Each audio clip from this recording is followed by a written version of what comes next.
Vous avez vu, il y a un raz-de-marée national. Et à la fois dans le département des Alpes-Maritimes et dans le Var, ce raz-de-marée est amplifié, donc c'est assez clair. Je trouve que dans la 9e circonscription, nous résistons très bien, faisant un meilleur score de premier tour qu'en 2017 et qu'en 2022. Donc je vois qu'il y a eu une très forte mobilisation de nos électeurs. Et bien entendu, cette vague nationale, elle était très perceptible déjà aux européennes. Je vous rappelle que le RN et Marion Maréchal avaient fait pratiquement 50% dans cette circonscription.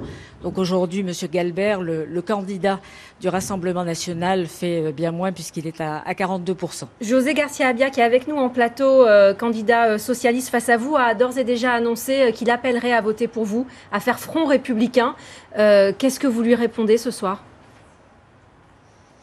Je lui réponds très bien, parfait, et merci. Mais bon, vous savez qu'il n'a pas eu les voix nécessaires pour se maintenir. Mais je me réjouis qu'il reconnaisse la qualité de mon travail, du travail des élus de terrain que nous sommes, parce que je suis à la fois une députée très présente à Paris, mais dans notre circonscription, et je suis très engagée sur beaucoup de dossiers. C'est la raison pour laquelle les maires, les élus locaux m'ont accompagnée tout au long de cette campagne et m'accompagneront donc dans la semaine d'entre-deux tours qui va être très importante pour mobiliser tous les électeurs qui ont envie d'avoir un pôle de stabilité, tous les électeurs qui ont envie quelque part, parce qu'ils savent déjà qu'au niveau national, le Rassemblement national l'emportera, mais tous ceux qui souhaitent qu'il y ait des voix d'une droite républicaine, qui soient en lien aussi avec le Sénat. Nous avons une majorité au Sénat, et dans cette 9e circonscription, je me réjouis vraiment